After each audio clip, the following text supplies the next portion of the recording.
Pilbub, Pilgub, Pilpres maupun pilihan legislatif, ini ada bentuk tanggung jawab bersama menurut saya, Pak. Jadi tidak bisa hanya dilakukan oleh pemerintah atau Bawaslu saja, tetapi juga dari masyarakat maupun kontestan dalam pemilu ini juga punya tanggung jawab moral bersama untuk menciptakan suasana yang sejuk itu.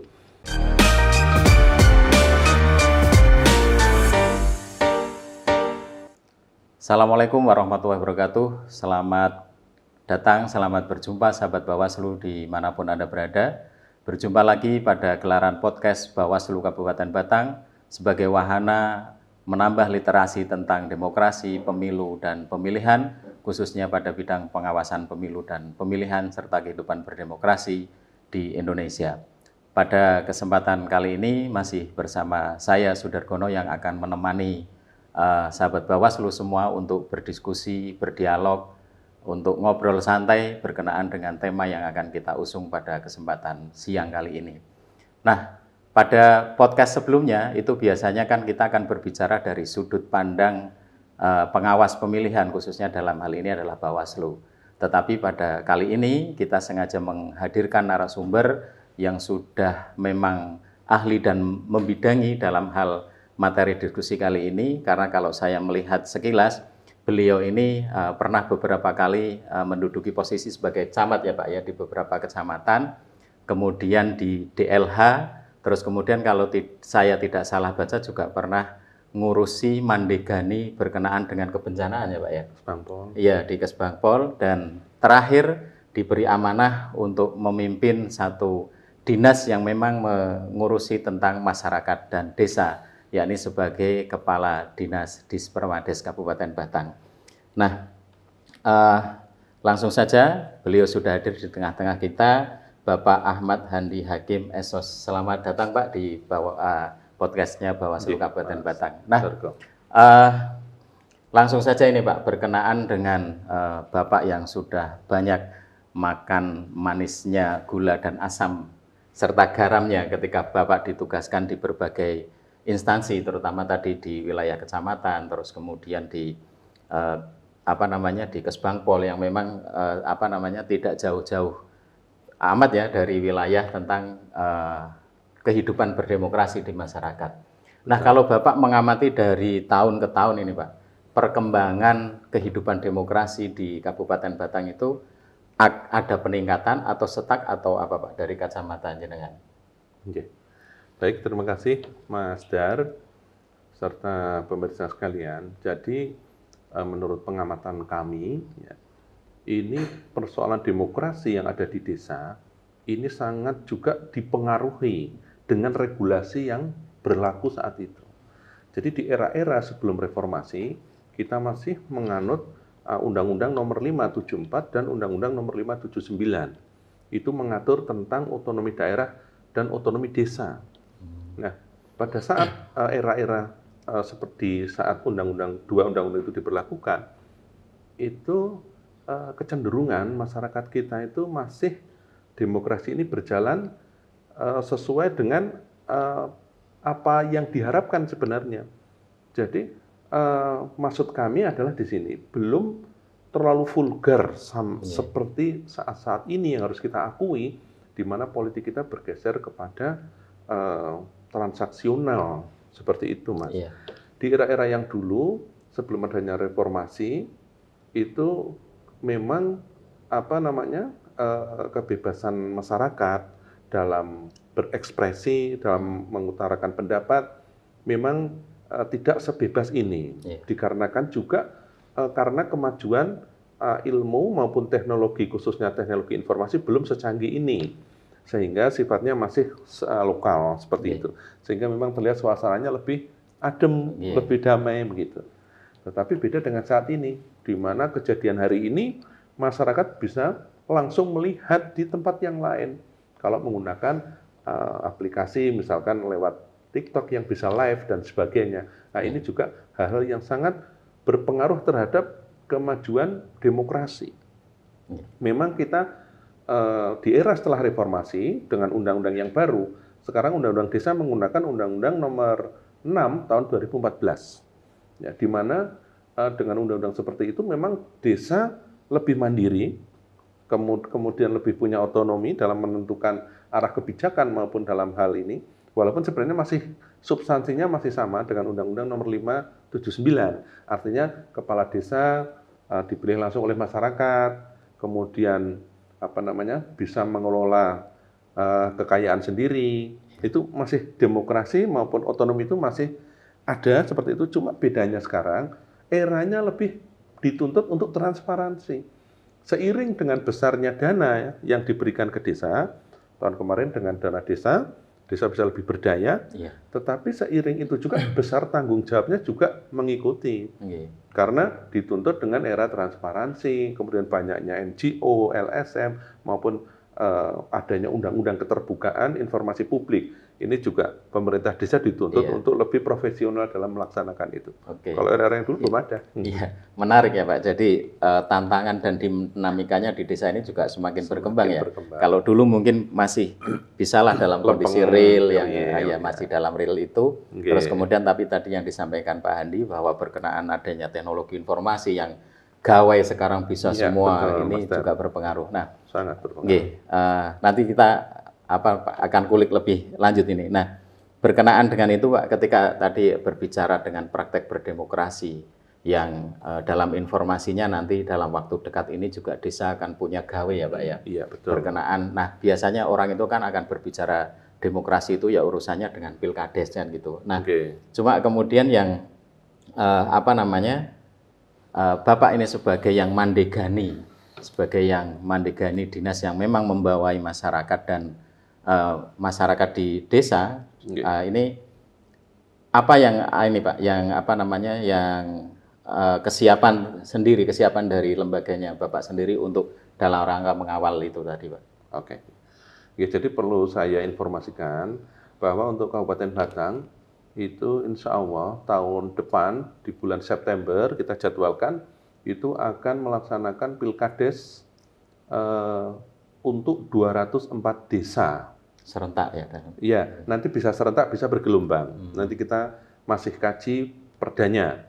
Nah, saat ini yang sedang persiapan, kami sedang untuk mulai menyusun perubahan perda, di mana dengan adanya PP yang baru dan ada perubahan undang-undang di Undang-Undang Nomor 6 2014, ini ada perubahan di Undang-Undang Nomor 3 2024 yang dijabarkan dalam PP 16 tahun 2026. Ada perbedaan yang substansional terkait dengan pemerintahan desa. Jadi yang pertama, kalau dulu dengan undang-undang yang lama itu masa jabatan kepala desa hanya 6 tahun, kemudian dapat diperpanjang sampai 3 kali, sekarang hanya 8 tahun masa jabatan kepala desa. Dan hanya bisa menjabat 2 periode. 2 periode. Ya, kecuali yang saat undang-undang ini diberlakukan, yang bersangkutan sudah 2 periode, maka diperbolehkan 1 kali lagi. Gitu. Begitu. Ya. Tapi bagi yang baru hanya 2 periode saja. Atau yang hari ini masih 1 periode, berarti besok 1 periode lagi. Ya, karena kan masa jabatannya yang tadinya 6 jadinya 8. Lebih panjang ya. Lebih panjang. Kemudian juga ada perkembangan yang menarik juga terkait syarat menjadi kepala desa, di mana kesan yang dulu, undang-undang yang dulu itu lebih warga setempat gitu, lebih lokal. Tapi sekarang untuk pengisian perangkat desa maupun kepala desa itu bebas. Di undang-undang itu hanya menyebut WNI, warga negara Indonesia. Artinya dari manapun bisa menjadi perangkat desa atau kepala desa di situ. Berarti lintas kabupaten juga tidak masalah. Lintas provinsi juga tidak apa-apa. Cuma nanti kita akan ikat itu di dalam tata tertib. Artinya begini, mungkin tata tertib ini akan kita atur di peraturan di bawahnya, entah dengan perpu atau keputusan bupati. Intinya begini, boleh dari mana saja untuk menjadi kepala desa atau perangkat desa di suatu desa itu, di Kabupaten Batang, tapi dengan catatan kalau jadi, ya harus bertempat tinggal di situ, supaya lebih dekat dengan masyarakat. Karena masyarakat desa itu kan, berbeda kulturnya dengan masyarakat kota. Kalau masyarakat kota itu lebih cenderung, lebih mandiri, lebih ego. Tapi kalau masyarakat desa itu seringkali begini, hajat apapun itu mesti ke perangkat desa atau Betul, kepala desa betul, dulu. iya. Mau melahirkan sampai ada orang mati saja, yang dihubungi pertama mesti Iya, pamonge iya begitu. betul Pak. Nah, jadi ini butuh kearifan untuk yang Iya. siap menjadi kepala desa atau perangkat desa. Oke, Gitu, nah, Mas Dar. iya, baik. Nah, ini penting juga Pak kan gitu, sehingga siapapun silahkan mau berkompetisi, tapi nanti Betul, ketika nanti sudah ya harus siap harus melayani siap di sana melayani ya di Pak sana, ya. betul. Prinsipnya karena biasanya memang pengalaman saya itu kalau di desa ya perangkat maupun kepala desa itu kerjanya 24 jam 24 Pak. jam Iya. gitu. Oke. Betul, Mas. Ya, Betul. baik Pak.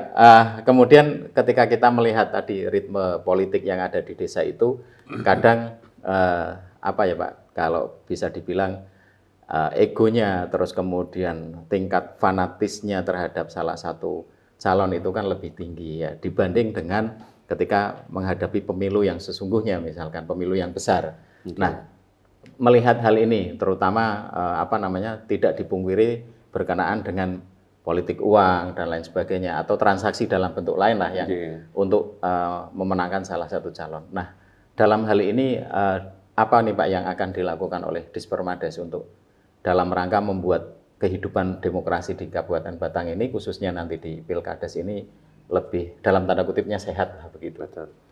Oke, jadi untuk bagaimana menciptakan suasana pemilu, baik itu Pilkades maupun pemilu yang kita laksanakan, ada beberapa banyak pemilu ya, Pilbuk, Pilgub, Pilpres maupun pilihan legislatif, ini ada bentuk tanggung jawab bersama menurut saya Pak. Jadi tidak bisa hanya dilakukan oleh pemerintah atau Bawaslu saja, tetapi juga dari masyarakat maupun kontestan dalam pemilu ini juga punya tanggung jawab moral bersama untuk menciptakan suasana yang sejuk itu. Jadi nanti terkait dengan hal itu, kita nanti akan bersama-sama dengan para pimpinan Forkopimda, kemudian juga nanti dari stakeholder terkait, termasuk Bawaslu, saya harapkan nanti sebelum acara atau sebelum proses acara Pilkades itu, hari H Pilkades mungkin kita akan melaksanakan sosialisasi ke teman-teman baik itu panitia maupun calon kepala desa itu sendiri. Dan juga nanti ada pernyataan semacam ikrar damai, deklarasi bersama. Nah, kenapa kita perlu ada tahapan sosialisasi dan deklarasi damai? Sosialisasi ini kita nanti akan menyasar ke calon, di mana si calon ini dengan kita sosialisasikan, dia paham aturannya, dia bisa kita minta komitmennya untuk bisa lebih menjaga masanya, menjaga keamanan ketertiban, termasuk di sini juga adalah para panitia pelaksana Pilkades itu. Panitia Pilkades juga harus netral, harus profesional, walaupun punya hak pilih. Di desa ini luar biasa, yang saya pernah alami ya, ini alami sendiri. Bahkan panitia pun itu sudah dibentuk dari kubu sana dan kubu sini, begitu. Jadi sudah jelas si A si B-nya mau kemana itu. Tetapi apapun itu, saya harapkan profesionalitas itu diutamakan. Walaupun dia punya hak pilih, punya dukungan, punya fanatisme, oke lah semua orang punya itu. Tetapi saat dia menjabat sebagai panitia di situ, di mana nanti akan menjalankan segala tahapan, mulai dari penyusunan DPS, ya, kemudian DPT, ini saja sudah bisa jadi persoalan. Betul. Karena ada juga yang karena delalah ini ya, karena misalkan ada panitia yang tidak profesional, kemudian dia merasa bahwa saya dukung GKI. Kemudian ada di satu wilayah di sana yang kebetulan ini kubunya sana. Jadi nanti pendataannya tidak profesional gitu. Ada yang seperti itu. Nah, inilah dimulai dari pendataan saja harus sudah benar-benar kinerjanya harus betul-betul profesional. Ya nanti masalah menang atau kalah dan sebagainya itu kan masyarakat nanti yang akan menentukan ya, tentunya dengan yang maha kuasa. Tetapi yang penting jalannya tahapan-tahapan dalam Pilkades ini sesuai dengan aturan. Kalau memang yang bersangkutan sudah punya hamil ya didaftar. Kalau ada yang sudah meninggal atau apa, ini harus dicoret, jangan sampai yang terjadi antara DPS dan DPT ini ada persoalan antara yang seharusnya sudah memiliki hak pilih belum tercatat, atau yang sudah pindah masih tercatat di situ, atau ada istilahnya kalau di Batang itu ada yang namanya bonbonan itu. Bonbonan. Jadi begini, warga yang entah itu punya hak pilih atau tidak, tapi yang merantau itu suruh pulang semua. Oh gitu. Pulang semua, didanai untuk mendukung salah satu calon. Nah ini harus dikaji lagi. Iya. Kemudian di Batang ini kan dengan adanya industrialisasi di Batang, ini banyak sekali pemukim-pemukim baru. Ini juga harus pinter dari sisi penyusunan DPS maupun DPT-nya. Panitia harus betul-betul jeli dan teliti. Karena bagaimana persyaratan untuk bisa memperoleh hak pilih di suatu desa, itu harus betul-betul tersosialisasi dengan baik. Karena banyak juga masyarakat saudara kita yang dari Pekalongan, kebetulan yang kena rob, wilayahnya kena banjir, sebagian daerah di utara Pekalongan, banyak yang pindah ke sini, khususnya ke Kalisala Atas, Lebo, dan Menguneng, dan sekitar itulah, Paskaran. Nah, ini harus dicermati apakah yang bersangkutan ini sudah mencabut hak kependudukannya ke sini atau hanya sekedar tinggal. Walaupun syaratnya 6 bulan. Dia 6 bulan di sini tapi belum terdaftar sebagai penduduk, atau sudah 6 bulan di sini tapi tidak laporan ke Dukcapil, atau tidak laporan ke desa. Ini jadi problem juga nanti. Nah ini harus jeli nanti. Jadi itu profesionalisme itu. Untuk mendukung pilkades yang nyaman, yang damai, itu juga dimulai dari hal yang itu juga. Di sisi lain komitmen maupun nanti bagaimana masukan dari kita, masukan dari pimpinan-pimpinan kita, Prokopimda ini nanti seperti apa peran Polres, peran Kodim, pemerintah daerah, camat, ini semua nanti dan juga diharapkan teman-teman Bawaslu bisa ikut memberikan ilmunya supaya bagaimana pelaksanaan pemilihan ini berjalan dengan baik. Nah pemirsa, tadi sudah disampaikan oleh Pak Kadis betapa ternyata persoalan pilkades itu bukan hanya persoalan pada hari H-coblosan ya Pak betul. Tetapi kemudian runtutannya memang panjang gitu kan. Prosesnya juga harus dengan segenap dinamikanya, dan ini juga bagian dari PR jenengan Pak ini nanti ya, bagaimana kemudian menata panitia agar tetap netral dan profesional. Terus kemudian PR terbesarnya adalah bagaimana agar demokrasi ini kalau tanpa politik uang gitu ya Pak ya, sehingga kehidupannya lebih baik. Baik Pak. Nah, sebetulnya kan ketika kita berbicara demokrasi kan tidak hanya pada pilkades ya Pak ya. Nah, sebagaimana tadi yang saya sampaikan, sejauh ini tadi Bapak sudah menyoroti dengan dinamika kehidupan demokrasi di masyarakat kita yang hari ini tantangannya begitu terbuka lebar. Nah, kalau dari sisi penanaman nilai-nilai demokrasi, Bapak melihat sudah sejauh apa ini Pak, penanaman nilai-nilai demokrasi pada masyarakat kita? Ya, jadi penanaman nilai-nilai demokrasi memang menjadi tanggung jawab kita bersama juga, Mas Dar. Hal ini kita mulai, menurut kami adalah dari usia dini. Anak-anak sekolah sekarang berbeda dengan anak-anak sekolah zaman kita kecil dulu. Anak-anak sekolah sekarang usia SMP, SMA, yang dimana itu adalah calon-calon pemilih, mereka saat ini sudah dibekali dengan handphone. Di mana informasi yang masuk ke handphone ini tanpa batas, semua bisa diakses. Ini juga sedikit banyak akan mempengaruhi pola pikir mereka tentang demokrasi. Oleh karena itu, selain daripada pendidikan di sekolah, kemudian juga pendidikan di luar sekolah, kemudian juga pendidikan dari kita pemerintah daerah ya yang juga punya tanggung jawab terkait itu, juga para pejabat di wilayah. Itu adalah bagaimana sebenarnya kita memberikan contoh yang baik. Karena kalau masalah materi, bagaimana sih demokrasi yang baik secara teori, mungkin mereka bisa langsung baca dari HP. Tetapi yang perlu di sini adalah mereka melihat bagaimana sih kita ini yang orang-orang tua ini berbuat sebenarnya itu. Jadi tindakan kita juga sebenarnya itu yang lebih tepat untuk bagaimana sih anak-anak ini bisa memahami demokrasi yang baik. Jadi menurut saya untuk penanaman demokrasi, selain dari teori, dari pembinaan, kita dengarkan mereka, dengan ini juga bagaimana pemimpin-pemimpin ini juga memberikan contoh yang baik.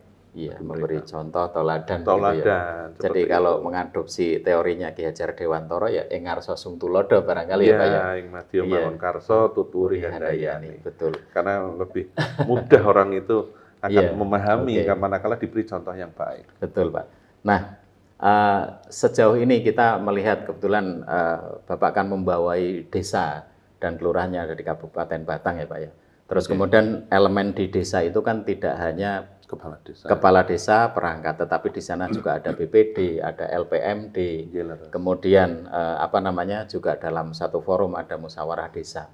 Nah, kita mengakui atau berdasarkan pengalaman saya lah, kadang tidak semua desa itu kemudian karena SDM dan lain sebagainya, itu mereka mau terlibat aktif ya Pak ya. Betul.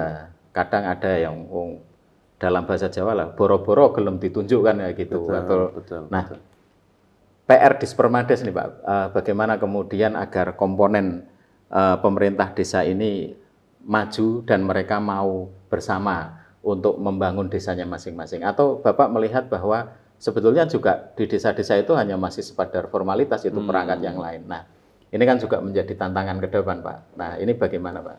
Oke. Jadi sebenarnya untuk proses partisipasi dan keterlibatan seluruh elemen masyarakat supaya di desa ini bisa tumbuh demokrasi dan semua keputusan kebijakan tidak hanya bertumpu di kepala desa, sebenarnya dari sisi regulasi pun sudah dipandu. Jadi begini, contoh pada saat penyusunan APBDes, APBDes atau anggaran pendapatan dan belanja desa, di mana itu akan merencanakan semua kegiatan pembangunan di tahun berikutnya dengan anggaran yang ada. Pada saat penyusunan APBDes wajib, hukumnya wajib dihadiri oleh seluruh elemen, termasuk anggota BPD. Karena nanti akan dituangkan menjadi dalam perdes. Kemudian juga seluruh tokoh masyarakat. Kemudian perwakilan lembaga-lembaga masyarakat kayak RT, RW, PKK, termasuk kader-kader, posyandu ya. Itu juga semua harus hadir. Dan biasanya kami juga akan mengecek itu. Di mana kelengkapan untuk penyusunan peraturan desa atau APBDes, dalam penyusunan APBDes ini kan penyusunan anggaran ini. Jadi semua harus hadir. Semua harus tahu mau kemana sih anggaran dana desa ini dalam tahun ke depan itu, dan semua harus terlibat di situ. Dan kami akan ngecek pada saat pengesahan APBDes itu, apakah di situ daftar hadirnya kita kami cek. Apakah sudah ngundang ini, sudah ngundang BPD-nya, sudah unsur-unsur itu harus terpenuhi dulu. Kalau tidak, kita tidak bisa memberikan persetujuan terhadap APBDes-nya itu. Jadi itu untuk menjamin bahwa betul-betul proses demokrasi semuanya sudah bisa diajak rembugan, diajak untuk berperan aktif, itu benar-benar sudah terjadi di desa. Bahkan pada saat pengecekan kami dari Dispermades, kami juga meminta foto, dokumentasi kegiatan saat itu. Saat penyusunan, daftar hadir, termasuk data dukung yang lain. Berarti memang harapannya keputusan yang diambil itu benar-benar keputusan yang bisa diterima oleh seluruh elemen. Nah, menarik Pak, tadi ketika Pak Andi menyampaikan bahwa ada unsur PKK dan lain sebagainya. Nah, ketika kita melihat hari ini kan walaupun sudah digembor-gemborkan 30% kuota perempuan ya atau partisipasi perempuan, tetapi kita melihat di desa itu kan masih agak kurang ini Pak untuk tingkat partisipasi. Nah, ada nggak kegiatan Dispermades yang memang mengarah langsung ke pemberdayaan perempuan di desa Pak? Ya, pasti ada Mas Dar. Jadi yang jelas melalui tim gerak PKK. PKK itu kan berisi ya dari ibu-ibu, tentunya di mana di PKK itu juga di tingkat kabupaten itu juga ada tim penggerak PKK kabupaten yang langsung dikomandoi oleh Ibu Bupati. Nah, di situ juga ada Ibu tim pembina kecamatan atau pecamat.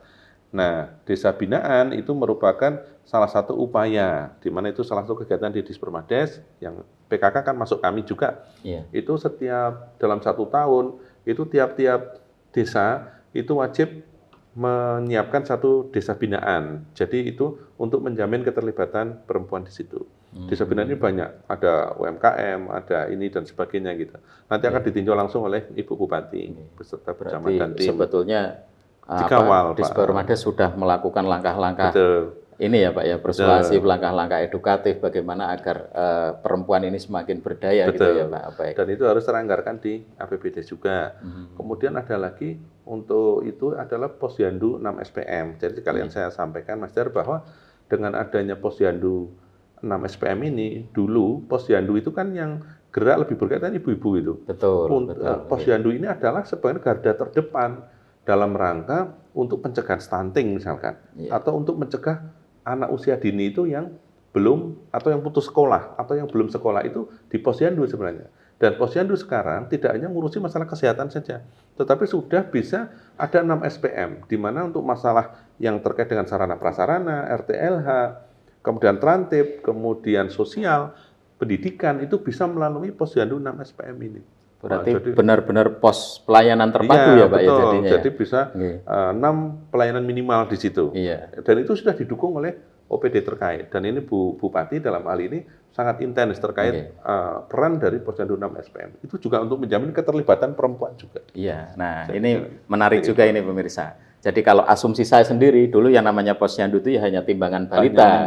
Nah, ternyata setelah disampaikan oleh Pak Kadis ada 6 standar ya Pak, standar pelayanan 6 itu standar ya. pelayanan minimal. Nah, jadi sahabat-sahabat Bawaslu, saya kira ini juga se-Indonesia atau hanya di Batam? Iya, se-Indonesia. Nah, ini luar biasa sekali sehingga nanti bisa memanfaatkan Posyandu ini memang sebagai benar-benar pos pelayanan terpadu yang tidak hanya berurusan dengan timbang-menimbang balita ya. Saja. Berarti bisa lebih luas. Lansia dan lain sebagainya. Lansia terlantar ini kadang-kadang yang sering kita lupa di desa. Jadi kadang-kadang ada lansia terlantar yang tidak terjangkau oleh entah itu oleh kegiatan di pemerintahan desa atau apa, ini bisa melalui Posyandu. Dan nanti di Posyandu 6 SPM ini ada petugas yang langsung ke dinas sosial. Kemudian rumah tidak layak huni juga bisa diusulkan melalui Posyandu 6 SPM ini. Sehingga ini bisa jangkauannya diarahkan lebih luas. Tidak hanya itu, untuk pendidikan. Kita itu sebenarnya banyak anak-anak kita ini ya, yang seharusnya sudah sekolah, tapi dia tidak sekolah karena harus bantu orang tua. Atau yang harusnya masuk di usia pendidikan dasar, dia tidak bisa menyelesaikan itu karena harus membantu orang tua. Nah, di Posyandu ini kalau tahu ada seperti itu bisa langsung melaporkan ke dinas pendidikan. Luar biasa. Jadi sekali. Biar lebih terjangkau semuanya. Betul. Iya. Menarik sekali sebetulnya kalau kita akan berbicara panjang tentang hal ini ya Pak. Siap. Nah, terus ini Pak, berkenaan dengan fungsi regulatif dari Dispermades sendiri. Nah, kalau boleh tahu sejauh mana sih Pak sebetulnya kewenangan dan peran regulatif Dispermades Batang dalam menjaga, membina, serta menumbuhkan, kembangkan penanaman nilai-nilai demokrasi ini Pak?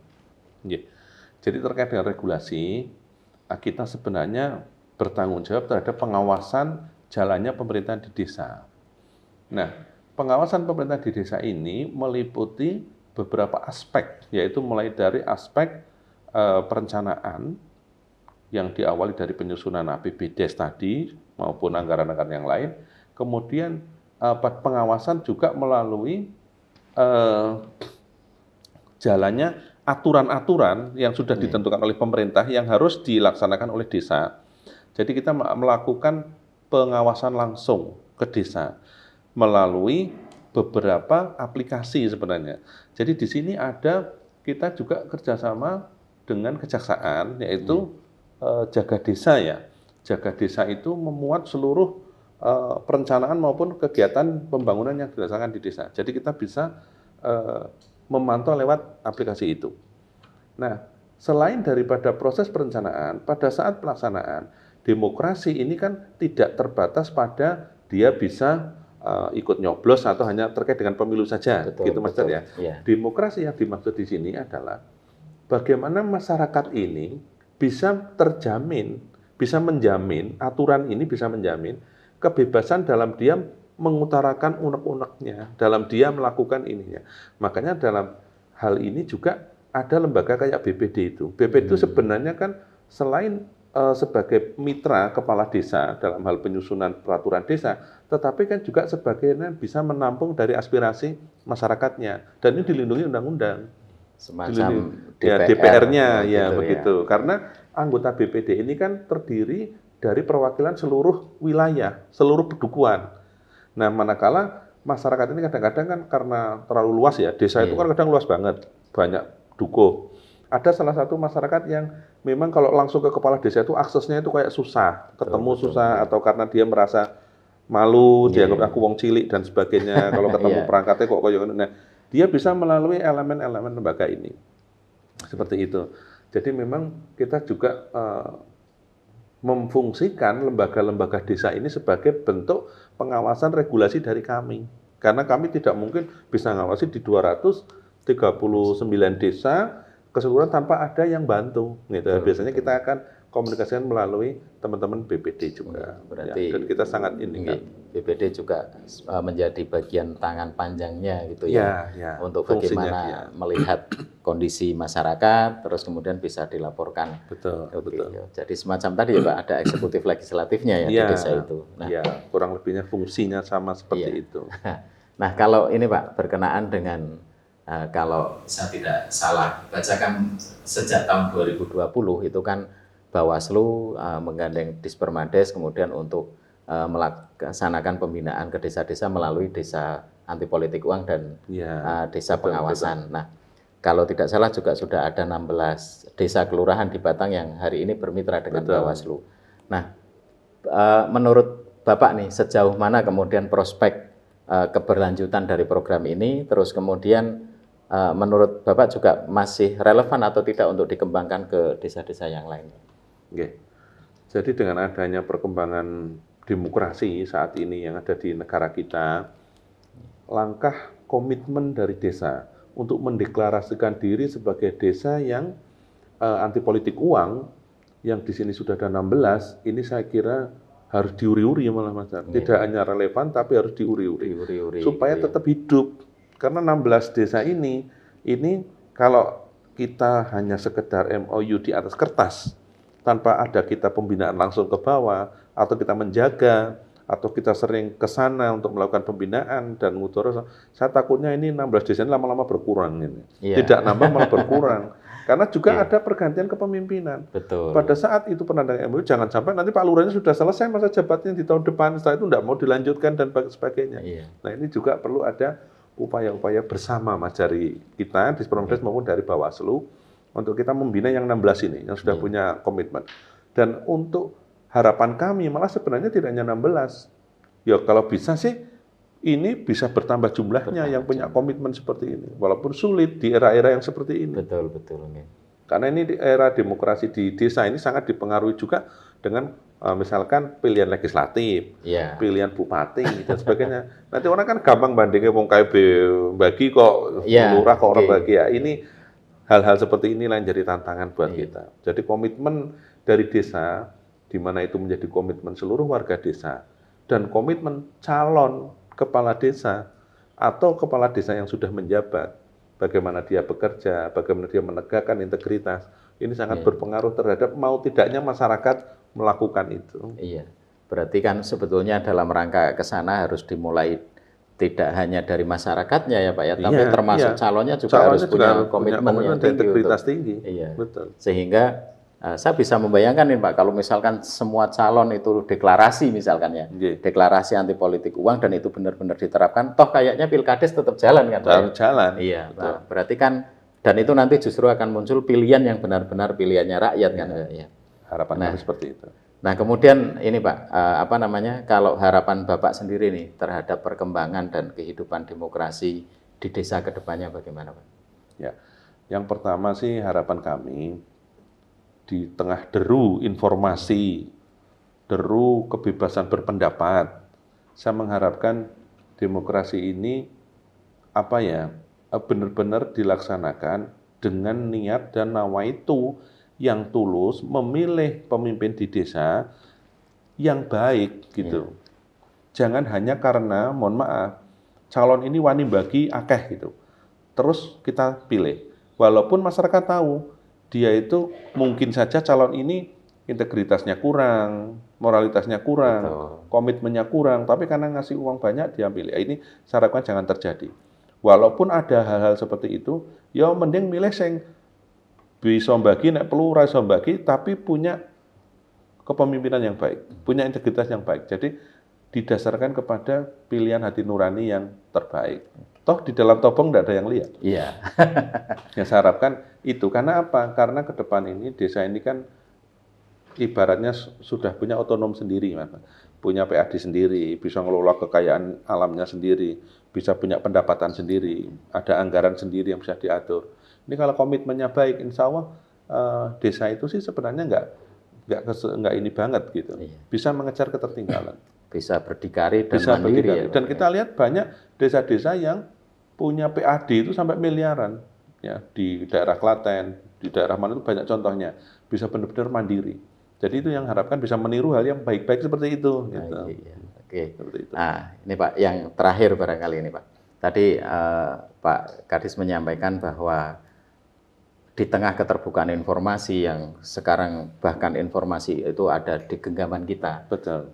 dampak positif dan negatifnya ada. Nah, berbicara tentang dampak negatifnya, seperti disinformasi berkenaan politik, hoax, terus kemudian bahkan ujaran kebencian yang kita juga tidak bisa membendung ya Pak ya. Betul. Nah, kadang itu justru membuat PR bagi lembaga tersendiri kan, karena kita tidak bisa mengontrol ini. Betul. Bagaimana Bapak bisa Bapak melihat fenomena ini, terus kemudian apa nih yang harus kita lakukan bersama, dan ini juga dapat disampaikan ke masyarakat, bagaimana kita harus menyikapi hal ini Pak, tentang sesuatu yang belum tentu kebenarannya, yang itu luar biasa penyebarannya. Betul. Memang saat ini fenomena seperti itu sangat sering kita temui, dan juga yang mengupload di media itu, baik itu dari media resmi maupun media yang atau dari perorangan, itu bisa bermain kata supaya tidak terjebak di dalam undang-undang ITE. Misalkan ya, desa ini diduga pembangunan ini syarat bla bla bla. Dengan kata tadi diduga saja dia sudah, aku nggak nuduh kok kan gitu. Iya, betul.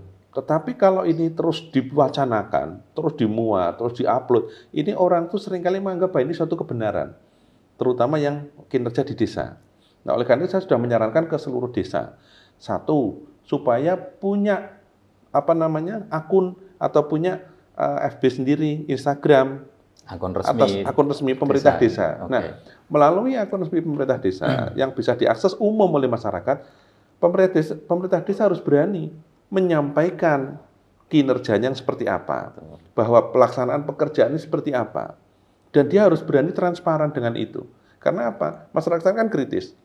Bangun misalkan suatu proyek yang dilaksanakan oleh desa, tanpa ada papan proyeknya saja sudah jadi, bisa diupload kemana-mana. Betul, Pak. Nah, makanya harus berani ditampilkan. Ini loh saya sedang buat ini RAB-nya seperti ini pelaksanaan seperti ini. Masukkan di medsos. Itu orang akan menjawab dengan sendirinya. Jadi tidak perlu mengcounter satu persatu pemberitaan. Cukup membuat akun sendiri, jelaskan secara real, proporsional, mana yang harus disampaikan ke publik, supaya menjawab dari isu-isu yang berkembang seperti itu. Menurut saya seperti itu lebih efektif zaman sekarang loh ya. Karena tidak mungkin juga kita menjelaskan satu persatu orang. Betul Pak. Jadi memang di era keterbukaan informasi ini juga bagaimana kemudian pemerintah desa itu juga harus mengikutinya ya Pak. Harus mengikutinya. Dengan baik di medsos mereka, terus kemudian kalau website desa ada Pak? Ada. Menggunakan website desa. Terus kalau saya melihat ada ini ya Pak, pengumuman RAB 1 tahun itu ya yang dipasang. Iya betul, kan? Itu sebentuk dari keterbukaan informasi publik. Baik. Harus berani memang. Ya, terima kasih Pak Handi. Saya kira kalau kita akan diskusi panjang ini berkenaan bagaimana kemudian memberdayakan masyarakat, khususnya menghirohkan kembali semangat demokrasi, ini akan panjang dan memakan waktu yang tidak sedikit ini. Nah, saya berharap suatu saat Pak Handi bisa hadir ke sini lagi untuk berbagi informasi kepada masyarakat berkenaan bagaimana membangun demokrasi masyarakat yang lebih baik. Sekali lagi saya berterima kasih sekali atas waktu di tengah kesibukan Pak Handi yang luar biasa, dan semoga pemirsa sekalian apa yang disampaikan oleh Pak Handi ini tentu akan memberikan dampak yang positif bagi kehidupan demokrasi di Kabupaten Batang khususnya dan di masyarakat di Indonesia pada umumnya, karena apa tadi yang disampaikan semuanya adalah ilmu. Dan saya tidak akan menyimpulkan podcast kali ini. Sekali lagi terima kasih kepada pemirsa yang telah bersama kami mendampingi diskusi ini, sehingga harapan kita apa yang disampaikan ini akan menjadi tambahan literasi dan wawasan bagi pembangunan kehidupan berdemokrasi di Indonesia dan khususnya di Batang. Kurang lebihnya mohon maaf. Sekali lagi terima kasih Pak Handi dan terima kasih pemirsa sekalian. Saya akhiri. Wassalamualaikum warahmatullahi wabarakatuh. Waalaikumsalam warahmatullahi wabarakatuh.